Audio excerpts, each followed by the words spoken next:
विद्यार्थी मित्रों प्रणाम। धोरण 10 विज्ञान प्रकरण 7 नियंत्रण और संकलन।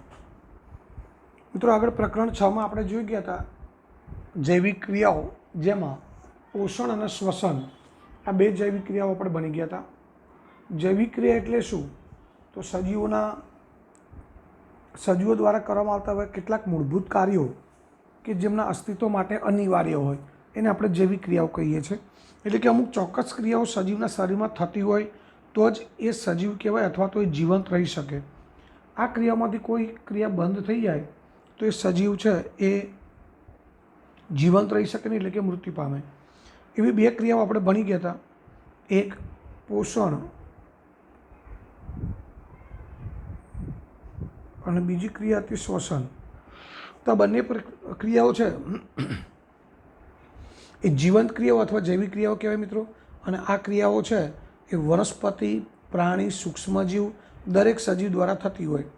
પરંતુ સજીવ કઈ કક્ષાનો છે, કયા સમુદાયનો છે, ઉચ્ચ શરીર રચના, જટિલ શરીર રચના ધરાવે છે કે પ્રાથમિક પ્રકારની શરીર રચના ધરાવે છે, એના આધારે એમાં આ પદ્ધતિ જુદી જુદી રીતે થતી હોય છે।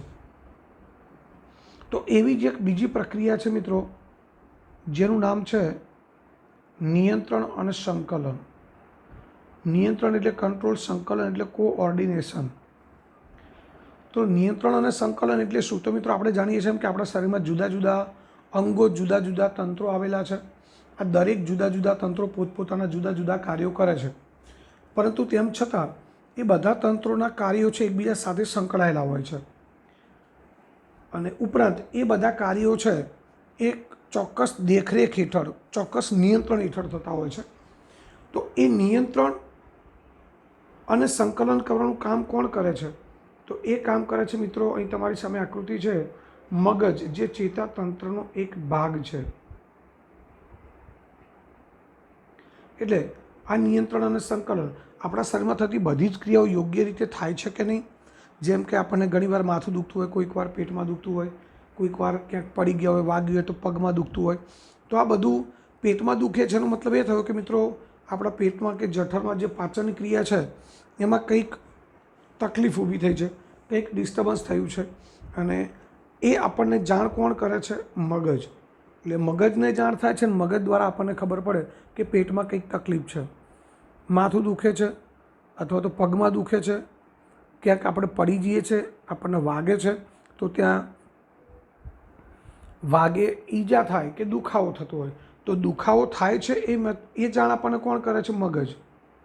એટલે કે શરીરમાં આપણા શરીરની જે ક્રિયાઓ થાય છે, જુદા જુદા અંગો કે તંત્રો જે કાર્યો કરે છે એ બધાના કાર્યો યોગ્ય રીતે થાય છે અથવા તો ક્યાંક કોઈક તકલીફ થઈ છે એ જાણ કરવાનું કામ મગજ કરે છે। અને ચેતાતંત્ર છે એના માધ્યમ દ્વારા આપણને મગજ જાણ કરતું હોય છે। તો મિત્રો આ પ્રકરણની અંદર આપણે નિયંત્રણ અને સંકલન એટલે કે આપણા શરીરમાં થતી જુદી જુદી ક્રિયાઓ છે એકબીજા સાથે સંકળાય છે। એનું નિયંત્રણ પણ ચેતાતંત્ર દ્વારા થાય છે, તેનું સંકલન કેવી રીતે થાય છે અને એનું નિયંત્રણ કેવી રીતે થાય છે એ આપણે આ પ્રકરણમાં સમજવાનું છે। તો શરૂઆત કરીએ આપણે પ્રસ્તાવનાથી કે અગાઉના પ્રકરણમાં આપણે સજીવના રક્ષણ કાર્યને લગતી જૈવિક પ્રક્રિયાઓના વિષયમાં અભ્યાસ કર્યો। એમાં આપણે વાત કરી હતી કે કોઈ વસ્તુ ગતિશીલ છે તો એ સજીવ છે, પરંતુ આપણે વનસ્પતિમાં આ રીતની કેટલીક ક્રિયાઓ વાસ્તવમાં વૃદ્ધિનું પરિણામ છે। એટલે કે વૃદ્ધિ થાય છે, વનસ્પતિ ગતિ નથી કરતી પરંતુ એમાં વૃદ્ધિ થાય છે। એક બીજ અંકુરિત થાય છે અને વૃદ્ધિ કરે છે, એ આપણે જોઈ શકીએ છીએ। એટલે કે થોડા દિવસોમાં તે માટીને બાજુમાં ધકેલી નાનો છોડ બહાર આવે છે, તો આ વૃદ્ધિ થઈ તો આપણે એને પણ સજીવ અથવા જીવંત છે એમ કહીએ છીએ। પરંતુ જો તેમની વૃદ્ધિ રોકાઈ જાય તો આ ક્રિયા થતી નથી।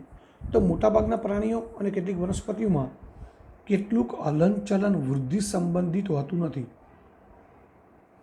મિત્રો અહીંયા હલનચલન એટલે આપણે જે ચાલીએ છીએ, ગતિ કરે છે કોઈ વસ્તુ, તો એ હલનચલન કરે છે એવું આપણે કહીએ છીએ। પરંતુ કેટલીક વખત હલનચલન છે એ વૃદ્ધિ સંબંધી હોય, જેમ કે બીજ જમીનમાં વાવ્યા પછી બીજમાંથી અંકુર ફૂટી નીકળે અને એ જમીનનું પડ, જમીન કે માટી છે એને દૂર ધકેલી અને એમાંથી નાનો છોડ બહાર આવે, તો ત્યાં એ વૃદ્ધિ સંબંધી હલનચલન છે. ઉપરાંત એક દોડતી બિલાડી, હિંચકા પર હિંચતા બાળકો, વાગોળતી ભેંસ, આ બધા હલનચલન છે એ વૃદ્ધિનું કારણ નથી. મિત્રો, દોડતી બિલાડી એ દોડે છે એટલે એને વૃદ્ધિ ઝડપથી થવાની છે એવું નથી, અને બેસી રહે તો વૃદ્ધિ અટકી જાય છે એવું નથી. હિંચકા ઉપર હિંચતા બાળકો, તો જે બાળક હિંચકા ઉપર હિંચે છે એની વૃદ્ધિ ઝડપથી થશે, અને જે નીચે બેઠું છે કે બાળક ઊભું છે તો એની વૃદ્ધિ અટકી જશે એવું પણ નથી. તો કહેવાનો અર્થ એ છે કે કેટલાક પ્રકારના હલનચલન વૃદ્ધિ સંબંધિત હોય છે, તો કેટલાક હલનચલન છે એ વૃદ્ધિ સંબંધિત હોતા નથી. અહીંયા મિત્રો હલનચલન છે એક પ્રકારની જૈવિક ક્રિયા જ દર્શાવે છે. તો જોઈ શકાય તેવી ક્રિયાઓને આપણે જીવનની સાથે કેમ જોડીએ છીએ? તો એનો એક જવાબ એ છે કે આપણે ક્રિયાઓને સજીવના પર્યાવરણમાં આવતા પરિવર્તનના પ્રતિચાર સ્વરૂપે વિચારીએ છીએ. સજીવો જે કંઈ ક્રિયાઓ કરે છે એની આસપાસના પર્યાવરણમાં થતા જે ફેરફારો છે, પરિવર્તન છે, એનો પ્રતિચાર એટલે કે એનો રિસ્પોન્સ, એનો રિપ્લાય, એ રિપ્લાય સ્વરૂપે આપણે એને વિચારીએ છીએ. બિલાડી એટલા માટે દોડતી હોય કે તેને ઉંદર જોયો છે, અથવા તો એ કોઈક અન્ય એનાથી મોટા પ્રાણી છે એના શિકારથી બચવા માટે દોડતી હોય. એટલે માત્ર એટલું જ નહીં, પરંતુ આપણે સજીવોના હલનચલનને તેમના પર્યાવરણમાં થયેલા ફેરફારનો લાભ ઉઠાવવાનો પણ એક પ્રયાસ ગણીએ છીએ. અહીંયા બિલાડી છે એને ક્યાંક આસપાસ ઉંદર કે એના માટે કોઈ નાનું કોઈ પ્રાણી ખોરાક માટે દેખાય છે તો એ દોડવાનો પ્રયત્ન કરે છે. એટલે એને આસપાસના પર્યાવરણમાં થતો ફેરફાર છે. મિત્રો, પર્યાવરણનો ફેરફાર એટલે એવું નહીં સમજવાનું કે ગરમી, ઠંડી, હવા, પાણી, ભેજ, વરસાદ આ બધું બદલાય એને જ પર્યાવરણમાં થતો ફેરફાર છે એવું નથી સમજવાનું. આસપાસમાં પરિસ્થિતિ છે એમાં કંઈ પણ ફેરફાર થાય તો એને આપણે પર્યાવરણમાં થતો ફેરફાર ગણી શકીએ. સૂર્યપ્રકાશમાં છોડ કે વનસ્પતિ વૃદ્ધિ કરે છે. બાળકોને હિંચકાથી આનંદ પ્રાપ્ત થાય છે. ભેંસ વાગોળે છે, જે ખોરાકના જે કણો છે એને નાના ટુકડામાં રૂપાંતર કરી અને એનું પાચન કરવા માટેની ક્રિયા છે. તીવ્ર પ્રકાશથી આપણી આંખો પર આપાત થાય ત્યારે આપણી આંખો બંધ થઈ જાય છે. ગરમ વસ્તુને આપણે અટકીએ તો આપણે એને તરત મૂકી દઈએ છીએ. એટલે આ બધી પોતાના બચાવ માટેની પ્રવૃત્તિઓ છે, એટલે બચાવ માટેના પ્રતિચાર છે. તીવ્ર પ્રકાશની સામે આપણી આંખો બંધ થઈ જવી, ગરમ વસ્તુને અટકતા છોડી દેવી, આ બધા આપણા રક્ષણ એટલે કે આપણા બચાવ માટેના પ્રયત્નો છે. જો આપણે આ બધું વિચારીએ તો વધારે વિચારીએ તો આપણને એવું થાય કે પર્યાવરણને પ્રતિચાર આપવા માટે થતા હલનચલન છે એનું ચોકસાઈથી નિયંત્રણ કરવામાં આવે છે. આ પર્યાવરણ આપણી આસપાસની પરિસ્થિતિ કે પર્યાવરણમાં થતો ફેરફાર છે એનો જે આપણે પ્રતિચાર આપીએ એ પ્રતિચાર આપવા માટે જે હલનચલન થાય છે એનું ચોકસાઈથી નિયંત્રણ કરવામાં આવે છે. એ મિત્રો નિયંત્રણ આપણું ચેતાતંત્ર કે આપણું મગજ કરે છે, આપણને જાણ પણ હોતી નથી. અને પર્યાવરણમાં પ્રત્યેક પરિવર્તનની પ્રતિચાર રૂપે એક યોગ્ય ક્રિયા થાય. આપણે પર્યાવરણના પ્રતિચાર સ્વરૂપે ચોક્કસ ક્રિયા કરીએ છીએ. જ્યારે આપણે વર્ગમાં મિત્રોની સાથે વાત કરવા માગતા હોઈએ ત્યારે આપણે જોરથી બૂમો પાડવાને બદલે ધીમે ધીમે વાતો કરીએ છીએ. તો અહીં આપણને ખબર છે કે આપણે સામાન્ય વાતચીત કરવા માટેનો પ્રયત્ન છે, તો આપણે ત્યાં ધીમેથી બોલીએ છીએ. એટલે કે ક્રિયા છે એ જે તે ઘટના ઉપર આધાર રાખે છે અને એને પ્રેરિત કરે છે. તો આ રીતની નિયંત્રિત ક્રિયાને પર્યાવરણમાં ભિન્ન ઘટનાઓની જ્ઞાનની સાથે સાંકળવી જોઈએ, અને જે ક્રિયાને અનુરૂપ ક્રિયા પ્રતિચાર સ્વરૂપે કરી શકાય. એટલે સામે કયા પ્રકારની આપણી સામે ફેરફાર થાય છે, બદલાવ થાય છે, એના આધારે આપણે યોગ્ય પ્રતિચાર આપતા હોઈએ છીએ. મિત્રો, અહીંયા સામાન્ય મિત્ર સાથે વાતચીતની વાત કરીએ તો તે આપણે ધીમે ધીમે બોલીએ છીએ, પરંતુ ક્યાંક કોઈ વ્યક્તિ સાથે આપણે ઝઘડો થાય તો આપણે એ વખતે જોરથી પણ બોલતા હોઈએ છીએ. તો આ બધી આપણી સામે કેવી પરિસ્થિતિ છે એ ઘટના ઉપર આધાર રાખે છે. તો બીજા શબ્દોમાં એવું કહી શકાય કે સજીવોએ તે તંત્રનો ઉપયોગ કરવો જોઈએ જે નિયંત્રણ અને સંકલનનું કાર્ય કરે. એટલે સજીવો દ્વારા કામ થતું જ હોય છે કે જેથી પર્યાવરણમાં થતા ફેરફારો છે એને આપણે યોગ્ય રીતે પ્રતિચાર કે પ્રતિભાવ આપી શકીએ. હવે બહુકોષી સજીવોમાં શરીરની આયોજનના સામાન્ય સિદ્ધાંતને આપણે જોઈએ તો બહુકોષી સજીવો છે એનું શરીર ઘણા બધા કોષોનું બનેલું હોય. એ કોષો ભેગા મળીને પેશી બને, પેશીમાંથી અંગો અને અંગોમાંથી અંગતંત્ર ધરાવતું શરીર હોય. એટલે એમાં વિશિષ્ટીકરણ પામેલી એટલે ચોક્કસ રચના પામેલી પેશીનો ઉપયોગ થતો હોય. પેશી એટલે મિત્રો અહીંયા પેશી ઉપરથી અંગ અને અંગ ઉપરથી અંગતંત્રનો ઉપયોગ થતો હોય છે. તો મિત્રો, આના આધારે આપણે કેટલાક પ્રશ્નો છે એના મુદ્દાસર જવાબ જોઈએ. તો મિત્રો, પહેલો પ્રશ્ન છે અહીંયા પ્રકરણ 7 છે નિયંત્રણ અને સંકલન. પહેલો પ્રશ્ન છે હલનચલન એટલે શું? સજીવોમાં કયા હેતુ માટે હલનચલન જોવા મળે છે? યોગ્ય ઉદાહરણ આપો. તો મિત્રો સજીવની સ્થિતિમાં થતા ફેરફારને, સજીવ જે સ્થિતિમાં છે એમાં કંઈક ફેરફાર થાય એને આપણે હલનચલન કહીએ છીએ. અને હલનચલન એ સજીવોનું એક લક્ષણ છે. મિત્રો હલનચલન એટલે ફરી એકવાર કહું છું કે હલનચલનનો અર્થ એવો જ નથી કે સજીવનું શરીર આમ તેમ આગળ પાછળ આજુબાજુ ડોલતું હોય, એ હલનચલન નથી સમજવાનું. અહીંયા આપણી પર્યાવરણમાં થતા ફેરફાર સામે આપણે જે પ્રતિચાર આપીએ છીએ, જેમ કે વનસ્પતિ જે સૂર્યપ્રકાશ સામે વૃદ્ધિ પામે છે, તો એ પણ એક પ્રકારનું હલનચલન છે. તો આ હલનચલન કયા હેતુઓ માટે થાય છે જોઈએ તો હલનચલન નીચેના હેતુઓ સંબંધિત જોવા મળે. કેટલાક હલનચલન વૃદ્ધિ સંબંધિત હોય, જે આપણે હમણાં વાત કરી, જેમ કે બીજ અંકુરણ પામી અને છોડનો વિકાસ થાય. પ્રાંકુર એટલે જે કુંપળ ફૂટી નીકળી છે એ વિકાસ પામી. પ્રરોહ એટલે પ્રકાંડ, પ્રરોહતંત્ર એટલે પ્રકાંડ, એ જે વનસ્પતિનું મુખ્ય શાખા છે એ પ્રરોહતંત્ર એટલે પ્રકાંડ જમીનમાંથી બહાર આવે છે. હલનચલનના ઉદાહરણમાં દોડવું, રમવું, ચાલવું વગેરે વૃદ્ધિ સંબંધિત નથી. મિત્રો ઉપરના ઉદાહરણ જોયા વૃદ્ધિ સંબંધિત છે હલનચલન.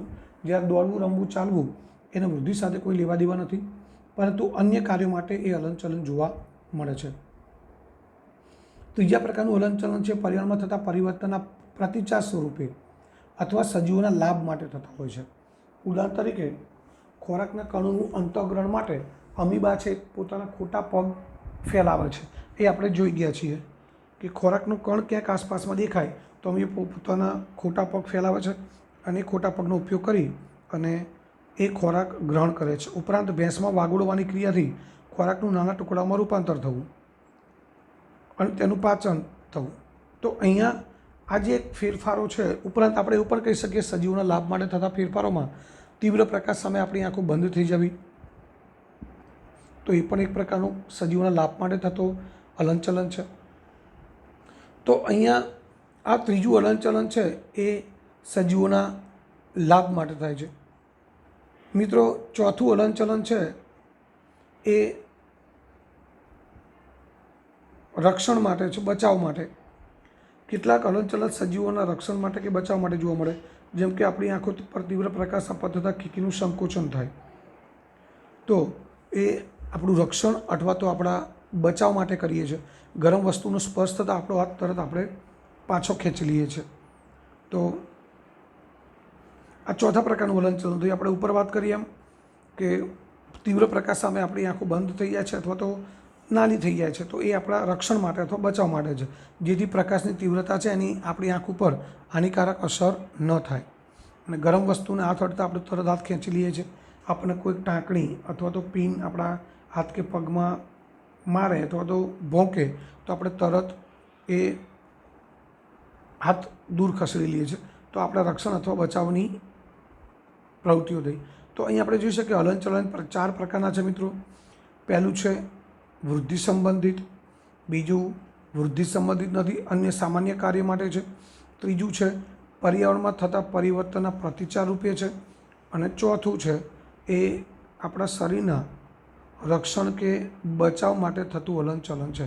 તો મિત્રો અહીંયા 4 પ્રકારના હલનચલન આપણને યાદ હોય તો આપણે એ હલનચલન છે એના ઉદાહરણો લખી શકીએ. બીજો પ્રશ્ન છે જીવંત સજીવમાં નિયંત્રિત હલનચલન શા માટે જોવા મળે? તો હલનચલન એ જીવંત સજીવનું એક લક્ષણ છે કે જીવંત સજીવ છે એ હલનચલન દર્શાવતો જ હોય, એ વૃદ્ધિ સંબંધિત હોય કે ન હોય. ચોક્કસ કાર્યો કરવા માટે સજીવોમાં વિવિધ હલનચલન એકબીજા સાથે સંકળાયેલા હોય. વિવિધ પ્રકારના હલનચલન છે એકબીજા સાથે કોઈને કોઈ રીતે સંકળાયેલા હોય છે. પર્યાવરણમાં થતા પ્રત્યેક પ્રકારના પરિવર્તન સામે, એટલે આપણી આસપાસની થતી પરિસ્થિતિ એમાં કોઈ ફેરફાર થાય તો એના પ્રતિચાર સ્વરૂપે, કારણ કે એ ફેરફાર છે એ ફેરફાર સામે આપણે ટકી રહેવા માટે અથવા તો આપણું રક્ષણ થાય એ માટે સજીવમાં યોગ્ય હલનચલન દર્શાવવામાં આવે છે.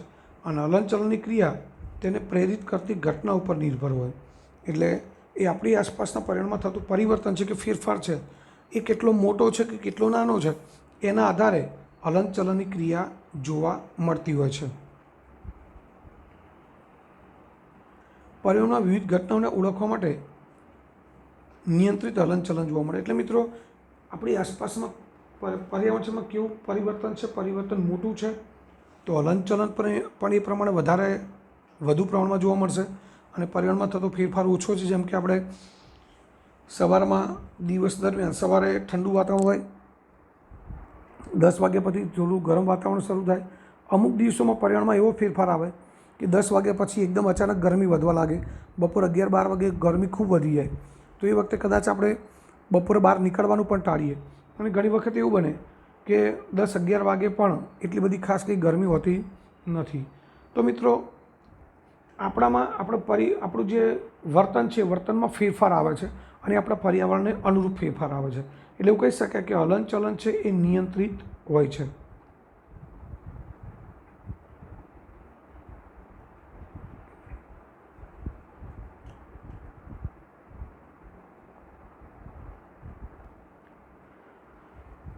હવે ત્યારબાદ પ્રાણીઓ, એટલે કે પ્રાણીઓની અંદર આ જે નિયંત્રણ સંકલન જોવા મળે છે એના માટે જવાબદાર એમાં રહેલું ચેતાતંત્ર હોય છે.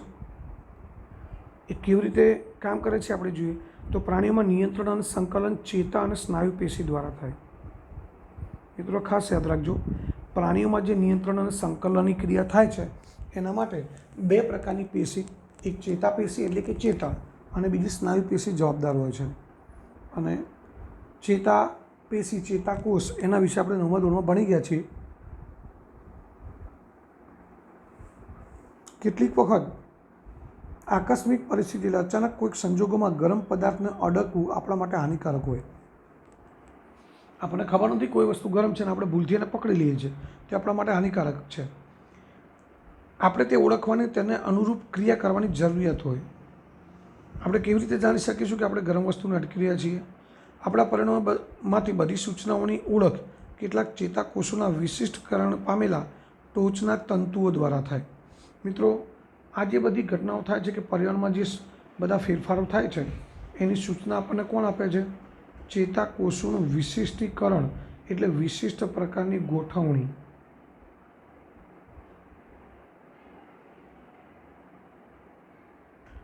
વિશિષ્ટીકરણ એટલે વિશિષ્ટ પ્રકારની ગોઠવણી અને એ ચેતાકોષોના ચોક્કસ પ્રકારની ગોઠવણીથી ચેતાતંતુઓ બને અને એના દ્વારા આ ક્રિયા થતી હોય છે. તે ગ્રાહી એકમ એટલે મિત્રો જે સંવેદના ગ્રહણ કરે છે. તમને કદાચ યાદ હશે કે આપણા શરીરમાં 5 પ્રકારના સંવેદનાગ્રાહી અંગો છે.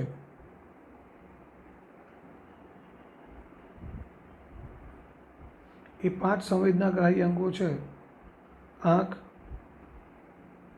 કાન, નાક, જીભ અને ચામડી.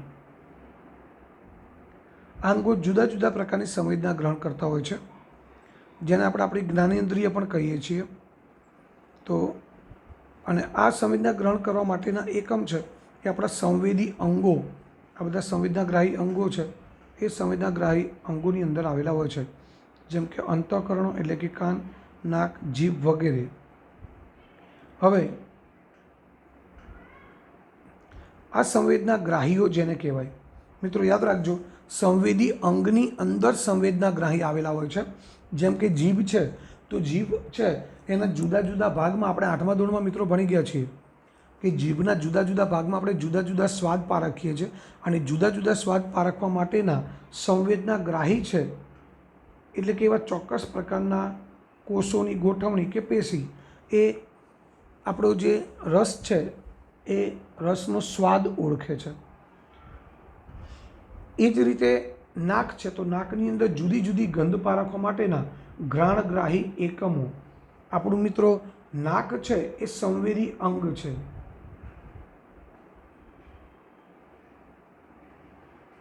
સંવેદી અંગ છે નાક, અને એમાં સંવેદનાગ્રાહી એટલે ચોક્કસ પ્રકારના કોષો જે નાકની અંદર આવેલા છે અને જુદી જુદી ગંધ છે એ પારખવા માટેના કોષો પણ જુદા જુદા હોય. તો કોષો કે પેશી છે એને આપણે સંવેદનાગ્રાહી કહીએ છીએ. તો આ રીતે સંવેદનાગ્રાહી છે એ રસ સંવેદી છે અથવા રસના સંવેદનાગ્રાહી છે, રસ અથવા તો સ્વાદ ગ્રહણ કરે છે અને ઓળખ કરે છે.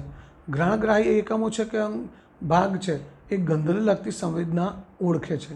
તો આ રીતે આપણા શરીરના સંવેદી અંગો છે એમાં જુદા જુદા સંવેદનાગ્રાહી આવેલા હોય છે, એને જુદા જુદા પ્રકારની સંવેદના ગ્રહણ કરે છે. તો આવો એક પ્રશ્ન છે, એનો આપણે મુદ્દાસર જવાબ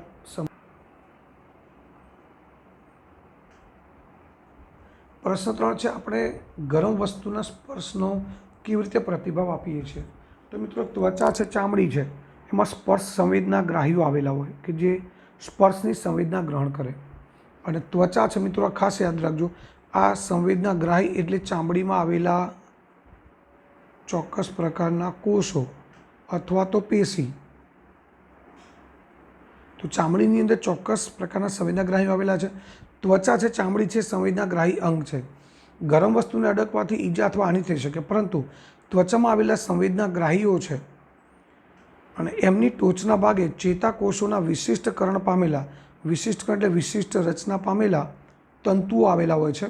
અને એ તંતુઓને કારણે ગરમ વસ્તુ છે એના સ્પર્શની સંવેદનાનો આપણને તાત્કાલિક એટલે કે ત્વરિત અનુભવ થાય છે. મિત્રો, આપણી ત્વચા છે, ચામડી છે, એ સંવેદી અંગ છે. એની અંદર સ્પર્શના સંવેદનાગ્રાહીઓ આવેલા છે અને એ ચામડીની ટોચનો ભાગ છે ત્યાં આગળ ચેતાકોષો છે એની વિશિષ્ટ ગોઠવણીથી ચેતા પેશી બને, એટલે કે એની વિશિષ્ટ રચના પામેલા તંતુઓ આવેલા હોય, ચેતાતંતુઓ. અને એ ચેતાતંતુઓ છે એ ગરમ વસ્તુના સ્પર્શથી એ ગરમીની સંવેદના છે એ ગ્રહણ કરે. અને એ ગ્રહણ કર્યા બાદ મિત્રો, ખાસ ધ્યાન રાખજો, ટૂંકમાં આપણે જવાબ લખ્યો છે, પરંતુ એ ચામડીના જે સંવેદી કોષો છે એ ગરમીની સંવેદના ગ્રહણ કર્યા બાદ એ ચેતા મારફતે કરોડરજ્જુમાંથી મગજ સુધી પહોંચાડે. અને મગજ છે એ સંવેદનાનું અર્થઘટન કરે. એટલે મગજ નક્કી કરે કે એ વસ્તુ અડાડેલી છે, ગરમ છે કે ઠંડી છે કે સામાન્ય છે.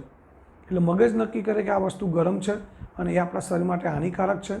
અને ત્યારબાદ એ મગજ છે એ પાછો ચેતા દ્વારા સંદેશો મોકલે અને એ સંદેશો આપણા હાથને મળે અને આપણે તરત જ એ પ્રતિભાવ અથવા તો પ્રતિચાર સ્વરૂપે આપણો હાથ પાછો ખેંચી લઈએ છીએ.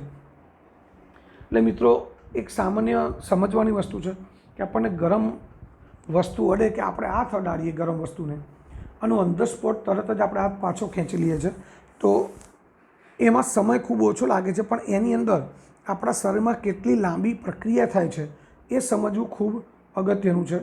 કે આપણા આંગળીના જે કે હાથના સ્નાયુઓ છે, ત્વચા છે, એમાં આવેલા સંવેદનાગ્રાહીઓ છે, એ સંવેદના ગ્રહણ કરે, એ ચેતા દ્વારા કરોડરજ્જુમાંથી મગજ સુધી પહોંચાડે.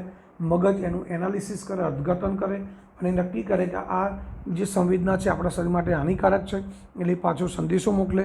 એ સંદેશો આપણા હાથના સ્નાયુને મળે અને આપણા હાથના સ્નાયુને સંદેશો મળે કે ભાઈ અહીંયા આ સંવેદના આપણા શરીર માટે નુકસાનકારક છે, એટલે આપણા હાથના સ્નાયુ છે એ હાથને પાછો ખેંચી લે. એટલે આટલી લાંબી પ્રક્રિયા એક સેકન્ડની અંદર થઈ જતી હોય છે.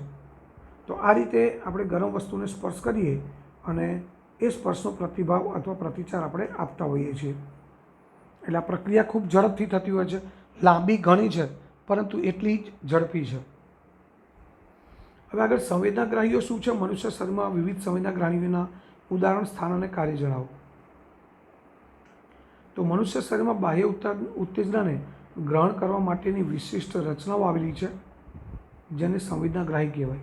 બાહ્ય ઉત્તેજના એટલે મિત્રો અહીંયા સંવેદનાની વાત છે, ગરમી, ઠંડી છે.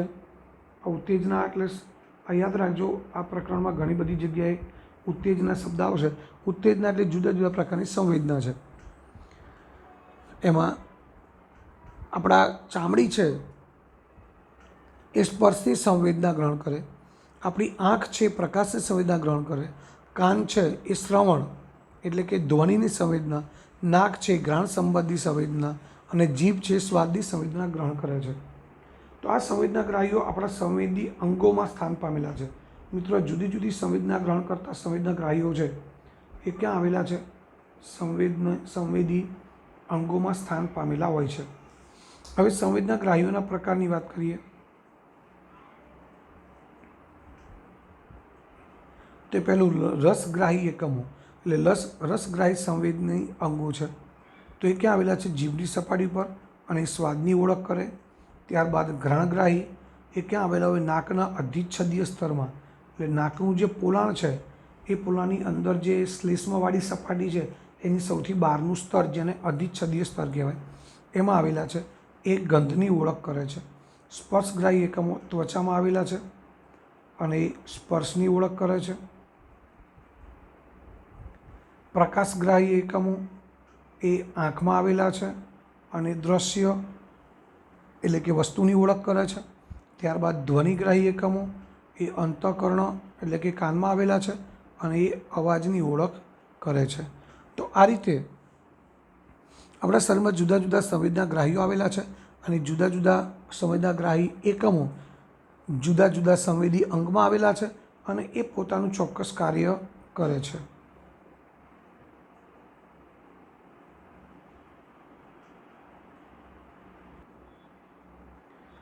મિત્રો, હવે આપણે એ સમજવું છે કે આ સંવેદના જે મેં વાત કરી એમ કે ચામડી છે, આપણને કોઈ ગરમ વસ્તુ અડે તો એની સંવેદના છે, એ ચામડીના કોષો છે એ કરોડરજ્જુ મગજ સુધી પહોંચાડે, મગજને કરોડરજ્જુમાંથી પાછા આપણા હાથના સ્નાયુને મળે. તો આ જે વહન છે ઉર્મિ વેગ, આ સંવેદના માટે એક બીજો શબ્દ વપરાય છે, વિદ્યુત આવેગ અથવા વિદ્યુત ઉર્મિ વેગ. તો એનું વહન કેવી રીતે થાય છે આપણે સમજવું છે. મિત્રો, અહીંયા તમારી સામે આકૃતિમાં ચેતાકોષની આકૃતિ આપેલી છે. તો એ ચેતાકોષની આકૃતિ છે એ પણ ઘણી વખત પરીક્ષામાં માત્ર નામ નિર્દેશનવાળી આકૃતિ, આપણે 9મા ધોરણમાં પણ ભણી ગયા છીએ. આ નામ નિર્દેશનવાળી આકૃતિ 2 ગુણમાં પૂછાતી હોય છે. એમાં આ જે સ્ટાર જેવો ભાગ છે એને આપણે કોષકાય કહીએ છીએ. એની અંદર કોષરસ આવેલું છે અને વચ્ચે આ જે ઓરેન્જ કલરનું છે એ કોષરસ છે. એટલે કોષકાયમાં 2 વસ્તુ હોય, કોષ કેન્દ્ર અને કોષરસ. આપણે ચેતાકોષની રચના ભણી ગયા હતા. તો ચેતાકોષની રચનામાં મિત્રો 2 ભાગ પડે છે, તમને કદાચ યાદ હશે. એક કોષકાય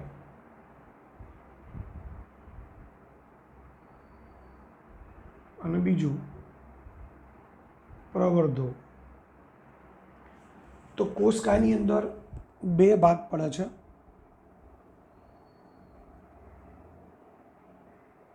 અને 2 વસ્તુનો સમાવેશ થાય.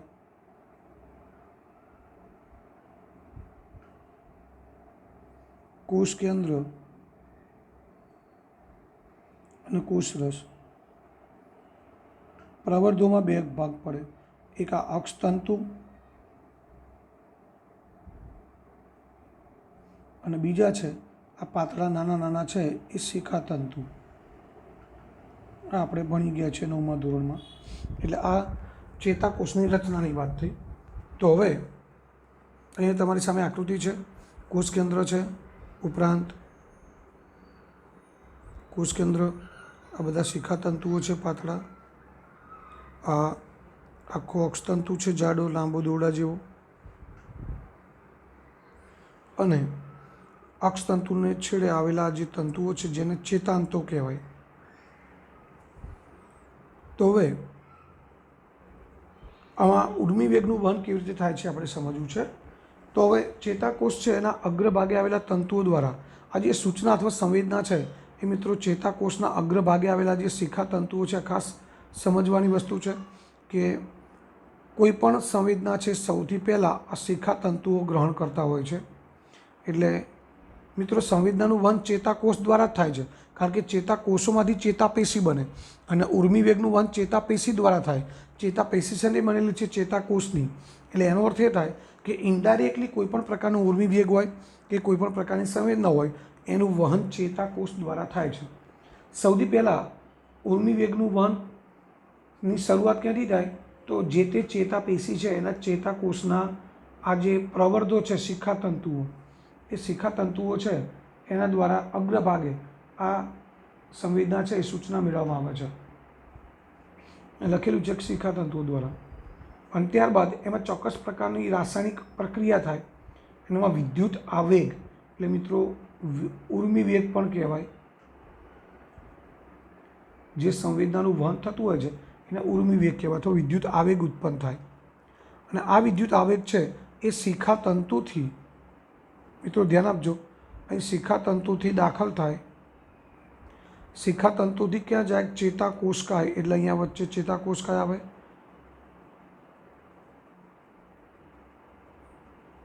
અહીં આપણે જોઈ શકીએ શિખાતંતુમાંથી વીજ ઉર્મી વેગ એટલે કે આ જે સૂચના છે મળે અને ચેતાકોષ દ્વારા ત્યાં રાસાયણિક પ્રક્રિયા થાય અને એમાંથી વીજ ઉર્મી વેગ ઉત્પન્ન થાય। એ વીજ ઉર્મી વેગ અહીંયા તમે જોઈ શકો છો કે કોષકાયમાં દાખલ થાય છે અને કોષકાયમાંથી ત્યારબાદ આ જે અક્ષતંતુ છે એ અક્ષતંતુમાંથી વહન થાય અને અહીંયા ચેતાંત સુધી પહોંચે છે। હવે અહીંયા ચેતાક્ષનો છેડો છે, અહીંયા મિત્રો આ જે ભાગ છે અહીંયા ચોક્કસ પ્રકારના રસાયણ ઉત્પન્ન થાય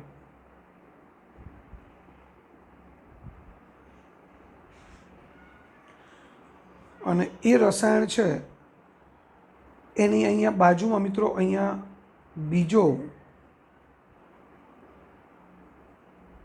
ચેતાકોષ છે। મિત્રો આ ચેતાકોષ છે આ રીતે હરોળમાં ગોઠવેલો પહેલો ચેતાકોષ છે, અહીંયા બીજો ચેતાકોષ આવશે,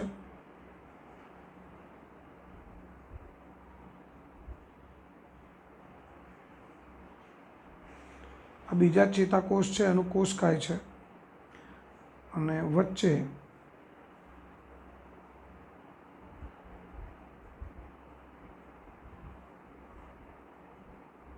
એનું કોષ કેન્દ્ર છે। તો હવે મિત્રો ઉર્મી વેગનું વહન કેવી રીતે થાય છે આપણે સમજવું છે। તો અહીંયા વીજ ઉર્મી વેગ આટલે સુધી પહોંચી ગયેલો છે। હવે અહીંયા વચ્ચે સૂક્ષ્મ અવકાશ હોય, એ સૂક્ષ્મ અવકાશ છે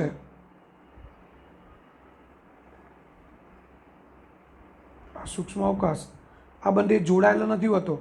આ પહેલો ચેતાકોષ આ બીજો ચેતાકોષ બંને જોડાયેલા હોતા નથી, એમની વચ્ચે સૂક્ષ્મ અવકાશ હોય, એને મિત્રો ચેતોપાગમ કહેવાય છે।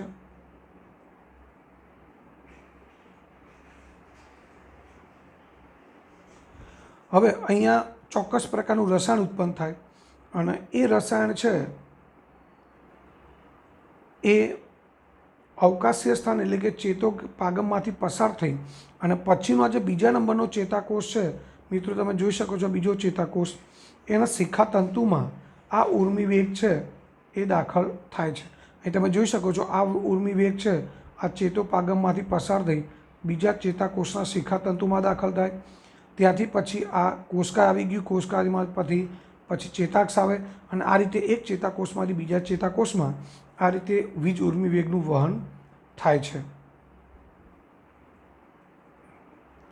તો આ રીતે બીજા ચેતાકોષના શિખાતંતુમાં વિદ્યુત આવેગ અથવા વીજ ઉર્મી વેગ એનો પ્રારંભ થાય છે અને આ શરીરમાં ઉર્મી વેગના વહનની એક સામાન્ય પ્રણાલી છે। આ રીતે એક ચેતાકોષમાંથી બીજામાં, બીજામાંથી ત્રીજામાં આ રીતે ચેતોપાગમ અંતમાં આવે અને ઉર્મી વેગની ચેતાકોષોથી અન્ય કોષોમાં જેવા કે સ્નાયુ કોષો ગ્રંથિ સુધી લઈ જવાનું કાર્ય કરે છે। એટલે મિત્રો આ રીતે અહીંયા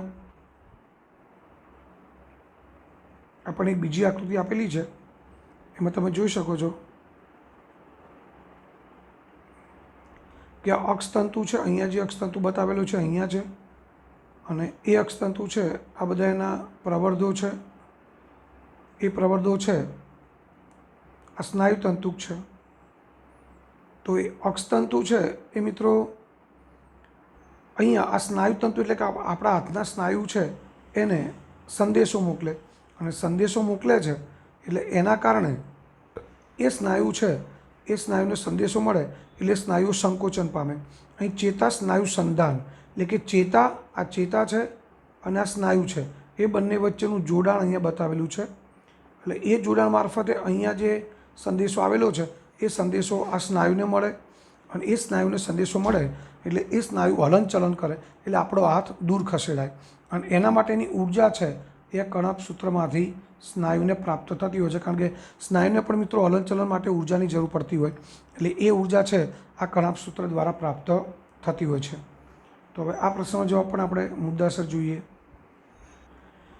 તો આગળનો પ્રશ્ન છે વીજ ઉર્મી વેગ અથવા વિદ્યુત આવેગો કેવી રીતે શરીરમાં વહન પામે છે સમજાવો। તો શરીરમાં ઉર્મી વેગ ચેતાકોષ, ચેતાતંતુ અને ચેતોપાગમમાં વહન પામે છે આપણે જોઈ ગયા। ચેતાકોષ, ત્યાર પછી એમાંથી ચેતાતંતુ અને બે ચેતાકોષ વચ્ચે આવેલું ચેતોપાગમ એમાં વહન પામે છે ઉર્મી વેગનું સર્જન તો આપણે જોઈ ગયા કે સંવેદી અંગો છે એમાં આવેલા ચેતાકોષ એના શિખાતંતુ છે એ શિખાતંતુની ટોચ ધરાવતા વિશિષ્ટ સંવેદનાગ્રાહીઓ હોય છે। મિત્રો સંવેદી અંગો છે એની અંદર આપણી ચામડી છે સંવેદી અંગ છે, તો એની જે ચામડીની સૌથી બહારનો ભાગ છે ત્યાં શિખાતંતુની ટોચ સીધી સંપર્કમાં હોય। આપણી ચામડી છે અને અહીંયા કોઈ ચેતાકોષ છે,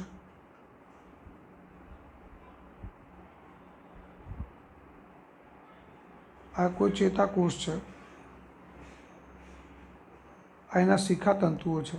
તો આ શિખાતંતુઓ છે એ સીધા આ ચામડીના સંપર્કમાં હોય, એટલે કે સંવેદી અંગો, ચામડી એ સંવેદી અંગ છે મિત્રો।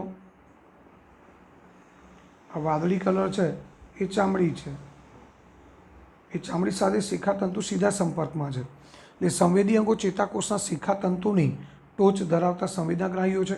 શિખાતંતુની ટોચમાં અગ્રછેડે, આ શિખાતંતુની ટોચ છે ત્યાં અગ્રછેડે બાહ્ય ઉત્તેજનાની માહિતી મેળવવામાં આવે। એ તમને સમજાવી દીધું કે સૌ પ્રથમ ચેતાકોષના શિખાતંતુઓ છે એ બાહ્ય ઉત્તેજના અથવા તો સંવેદના એની માહિતી મેળવે છે અને આ સ્થાને રાસાયણિક પ્રક્રિયા થાય શિખાતંતુમાં અને એમાંથી વીજ ઉર્મી વેગ ઉત્પન્ન થાય છે।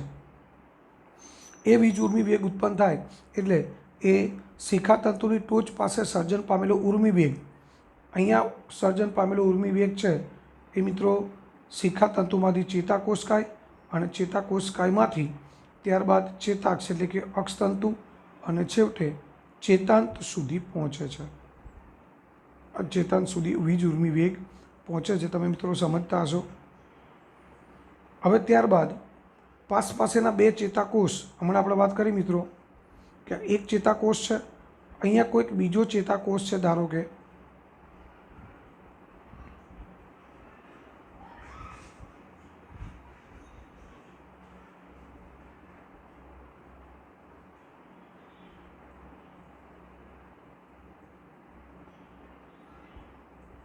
આ બીજો ચેતાકોષ આ રીતે ગોઠવાયેલો હોય છે। હવે બે ચેતાકોષની વચ્ચે આ બંને એકબીજા સાથે જોડાણમાં નથી હોતા, પરંતુ એક ચેતાકોષના ચેતાંત અને બીજા ચેતાકોષના આ શિખાતંતુ એમની વચ્ચે સૂક્ષ્મ અવકાશ હોય જેને ચેતોપાગમ કહેવાય। આ જે અવકાશ છે એને મિત્રો શું કહેવાય છે? ચેતોપાગમ। હમણાં આપણે વાત કરી કે ચેતાંતો સુધી ઉર્મી વેગ પહોંચે ત્યારબાદ ચેતોપાગમની અંદર ત્યાં ચોક્કસ પ્રકારનું રસાયણ ઉત્પન્ન થાય છે અને રસાયણ દ્વારા ઉર્મી વેગ એક ચેતાકોષના ચેતાંતોમાંથી બીજા ચેતાકોષના અક્ષતંતુ સુધી પહોંચે। એટલે પાસેના બે ચેતાકોષની ગોઠવણીમાં એક ચેતાકોષના અક્ષતંતુના ચેતાંતો અને બીજા ચેતાકોષના શિખાતંતુ વચ્ચે રહેલા અવકાશને ચેતોપાગમ કહેવાય। જ્યારે ઉર્મી વેગ અક્ષતંતુના ચેતાંતો સુધી પહોંચે ત્યારે ત્યાં મિત્રો ચેતા રસાયણ મુક્ત થાય અને આ રસાયણ ચેતોપાગમમાંથી પસાર થઈ અને પછીના ચેતાકોષના શિખાતંતુમાં ઉર્મી વેગ ઉત્પન્ન કરે છે। મિત્રો એક ચેતાકોષના ચેતાંતો એટલે કે છેડાનો ભાગ, ત્યાંથી એ ઉર્મી વેગ છે એનું વહન ચોક્કસ રસાયણ દ્વારા થાય છે, કારણ કે ચેતોપાગમમાં રાસાયણિક પ્રક્રિયાથી રસાયણ ઉત્પન્ન થાય અને એ રસાયણ છે એ ઉર્મી વેગનું વહન પછીના ચેતાકોષના શિખાતંતુમાં કરે છે। આમ શરીરમાં ઉર્મી વેગના વહનની આ એક સામાન્ય પ્રણાલી છે અને અંતે આ ઉર્મી વેગ ચેતાકોષમાંથી સ્નાયુકોષો કે ગ્રંથિ સુધી લઈ જવામાં આવે છે અને એ સ્નાયુ કે ગ્રંથિ છે એ મિત્રો યોગ્ય પ્રતિચાર દર્શાવે છે। તો અહીંયા આ પ્રશ્નો આટલે સુધી પૂરા થયા। આગળના પ્રશ્નો બીજા વિડીયોમાં જોઈશું।